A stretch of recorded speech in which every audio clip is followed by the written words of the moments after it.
Mga kabilas, pa-inject po pala natin si Batang Butete kasi nakagat daw siya nakagat po siya ng pusa.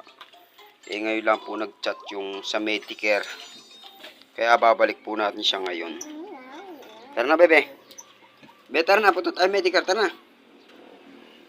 I-injectin ko na daw sa pita. Tara na, bebe, tara na. Tara. Pa-inject natin siya mga kabilas ng anti-rabies. Kasi mahirap na.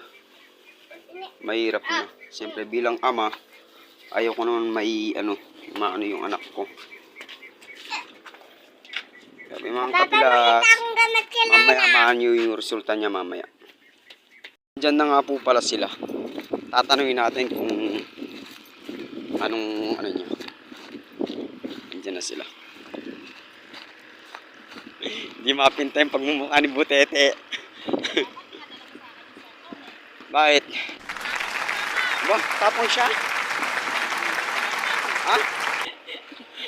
Hindi siya umiyak. Ano result niya?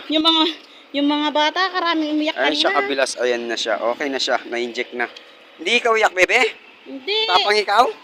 Natanong nga siya Tapang nung daw siya. nag-i-inject sa kanya, masakit.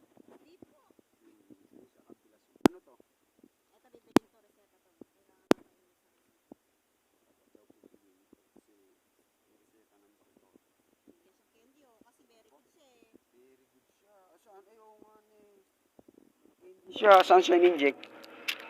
Saan? Tingin nga, Papa. Yan. Tapos, isa Tapos, dito.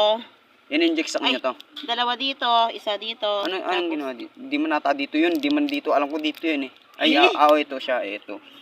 Ito nga po pala kabilas yung ano niya noon. Ayan, dyan siya nakagat. Tapos, Ayan, tsaka to. ayan sila. Ayan. Huwagin tayo, bebe. Bakit? Anong gagawin na? Ayun na, andun na sa motor, marami. Alikar to. Tinuturo niya yung bukang mga kabilas. Kamatsili. Yung kamatsili. Kaya ayan na siya. Ayan. Dami Tinuturo niya kasi gusto niya yan eh. Paborito din yan. Tara, uwi na.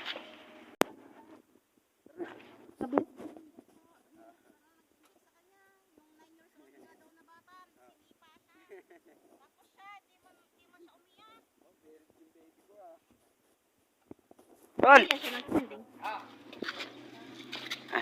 Ang sinulak siya. Ay mga kabilas, uwi na tayo. Okay na yung ano niya. Kaya, Binigay mo sa akin yan eh. Hindi sana na video. kaya mas maganda na yung ano kami kabilas. Kasi, kumbaga, ano ba tawag dito?